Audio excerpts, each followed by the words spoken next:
ఉండాల్సిన నర్సులు ఉండేట్టుగా zero vacancy policy మేము తీసుకొని వస్తే ఈరోజు మళ్ళీ హాస్పిటళ్లలో మందుల కొరత, హాస్పిటళ్లలో నాడు నేడు ఆగిపోయింది, హాస్పిటళ్లలో డాక్టర్ల కొరత, హాస్పిటళ్లలో నర్సుల కొరత, ఆరోగ్యశ్రీ బిల్లులు ఇచ్చే కార్యక్రమం లేదు.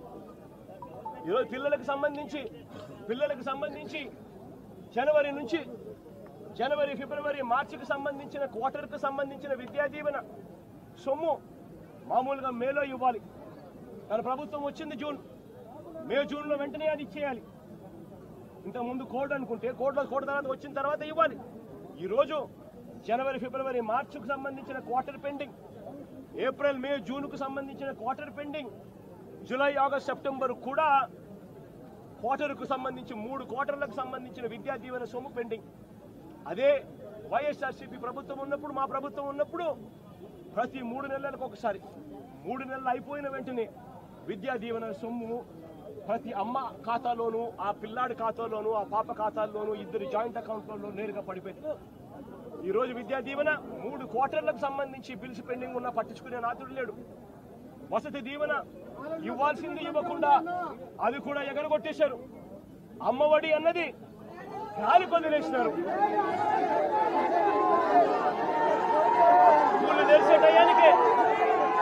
స్కూళ్ళు తెరిచే టయానికి ప్రతి తల్లి కూడా తమ పిల్లలు సంతోషంగా బడులకు పంపించేట్టుగా అమ్మఒడి అనే సొమ్ముతో తల్లి ఖాతాల్లోకి నేరుగా పడిపోయే పరిస్థితి గతంలో వైఎస్ఆర్సీపీ ప్రభుత్వం అమ్మఒడి గాలికి ఎదిలేశారు. గోరుముద్దలో రోజుకొక మెనూ పెడుతూ పిల్లలను అల్లారు ముద్దుగా చూసుకుంటా ఉన్న వాళ్ళ మేనమామ ప్రభుత్వం వైఎస్ఆర్సీపీ ప్రభుత్వం అయితే, ఈ రోజు చంద్రబాబు నాయుడు గారి ప్రభుత్వంలో పిల్లలు ఇవాళ తిండి తినలేక పిల్లలు ధర్నాలు చేస్తూ హాస్పిటల్లోకి ఇవాళ చేరుతా ఉన్న పరిస్థితులు ఈ రోజు కనిపిస్తా ఉన్నాయి. బడులలో ఇంగ్లీష్ మీడియం గాలి కొదిలేశారు. టోఫుల్ అన్నది 3వ తరగతి నుంచి ఒక పీరియడ్గా పిల్లలకు పెడుతూ ఇంగ్లీష్లో తర్ఫీదిచ్చే కార్యక్రమం వైఎస్ఆర్సీపీ ప్రభుత్వం చేస్తూ ఉంటే ఈరోజు టోఫుల్ క్లాసును పూర్తిగా ఎత్తేసినారు. నిజంగా నేను ఆశ్చర్యం కలుగుతూ ఉంది. గవర్నెన్స్ విషయంలో అదే వైఎస్ఆర్సీపీ ప్రభుత్వం ఉన్నప్పుడు, అదే వాళ్ళ జగనన్న ప్రభుత్వం ఉన్నప్పుడు, ఆ పేదల జగనన్న ప్రభుత్వం ఉన్నప్పుడు ప్రతి పథకము డోర్ డెలివరీ జరిగేది, పెన్షన్ ఇంటికే వచ్చేది, రేషన్ ఇంటికే వచ్చేది. ఈరోజు పెన్షన్ గాలి కొదిలేసినారు. జన్మభూమి కమిటీల చుట్టూ తిరగాల్సి వస్తూ ఉంది. ఈరోజు రేషన్ అన్నది ఇంటికి రావడం అన్నది కథ దేవుడెరుగు, వస్తే చాలన్నట్టుగా తయారైపోయింది.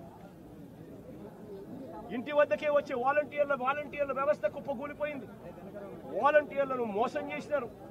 సచివాలయ సిబ్బందిని కూడా ఇష్టం వచ్చినట్టుగా వాళ్ళను అక్కడికి ఇక్కడికి సచివాలయ వ్యవస్థను నిర్వీర్యం చేసేందుకు అక్కడికి ఇక్కడికి ట్రాన్స్ఫర్ ఆర్డర్లతో చేసేసి సచివాలయ వ్యవస్థను కూడా కుప్పకూల్చారు.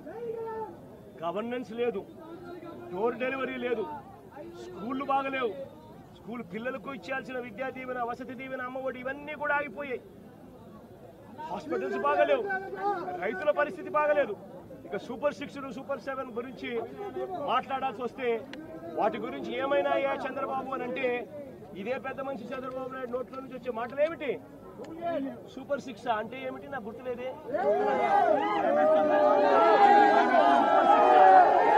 సూపర్ 7 అది ఇవ్వాలంటా ఉన్నాడు. నిజంగా ఇదే పెద్ద మనిషి చంద్రబాబు నాయుడు అడుగుతాను, ఎన్నికలప్పుడు ఈ పెద్ద మనిషి చంద్రబాబు నాయుడు గారు అన్న మాటలు ఏమిటి? ఎన్నికలప్పుడు ఈ పెద్ద మనిషి చంద్రబాబు నాయుడు గారు ప్రతి ఎమ్మెల్యే అభ్యర్థిని ఇంటికి పంపించి డోర్ టు డోర్ క్యాంపెయిన్ చేస్తూ అన్న మాటలు ఏమిటి? పిల్లాడు కనపడితే చాలు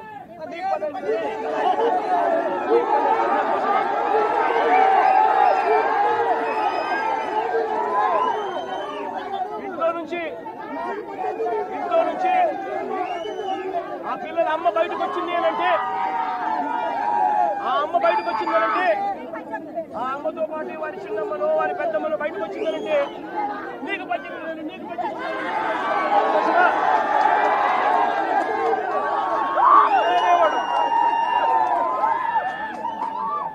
ఇంట్లో నుంచి 50 ఏళ్ళ పైచిడుకు ఉన్న మహిళ బయటకు వస్తే చాలు ఇంట్లో నుంచి 50 ఏళ్ళు పైచిలకు ఉన్న మహిళ బయటకు వస్తే చాలు జగనన్న చేయుత కింద ఇచ్చింది కేవలం 18,000. చంద్రన్న వస్తున్నాడు, మీకు సంవత్సరానికి 48,000 ఇస్తాడు.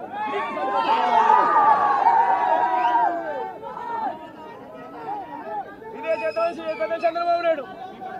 ఇంట్లో నుంచి ఒక 20 ఏళ్ళ పిల్లాడు బయటకు వస్తే చాలు, చంద్రన్న వస్తున్నాడు, నీకు నెలకు 3,000. సంతోషమా నీకు? అనేవాడు. ఇంట్లో నుంచి కండువా వేసుకొని రైతు బయటకు వస్తే నీకు 20,000. సంతోషమా?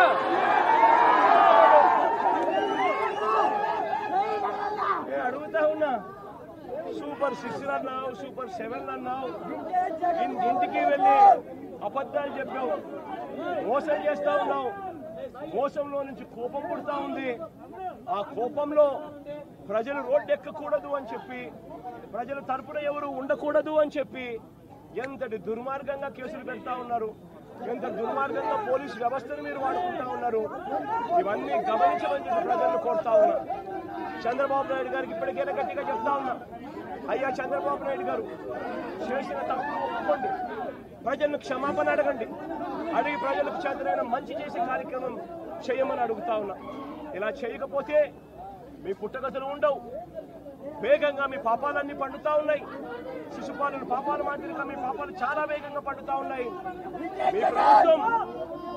మీ ప్రభుత్వం నెక్స్ట్ ఎలక్షన్లలో సింగిల్ డిజిట్లు కూడా రాని పరిస్థితిలోకి మీ ప్రభుత్వం పోతుంది అన్నది కూడా ఇదే సందర్భంగా తెలియజేస్తా ఉన్నాను.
దాడిలో ఉన్న ఈ ఘటనలో ఉన్న మిగిలిన